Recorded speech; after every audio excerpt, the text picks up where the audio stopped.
পরিমাণে গোলমরিচের গুঁড়ো, ভিনেগার, তারপর হচ্ছে গুঁড়ো দুধ 1 টেবিল চামচ, সামান্য পরিমাণে লবণ, চিনি 1 টেবিল চামচ পরিমাণ, মিষ্টিটা যে যার অনুযায়ী বুঝে দেবে, পরিমাণ মতো সয়াবিন তেল দিয়ে দেবো, 1/4 কাপ পানি।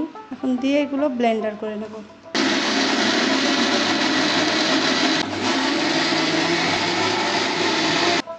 হয়ে গেল আমাদের মেয়োনিজ। এটা হচ্ছে বাচ্চাদের জন্য সবচেয়ে স্বাস্থ্যসম্মত।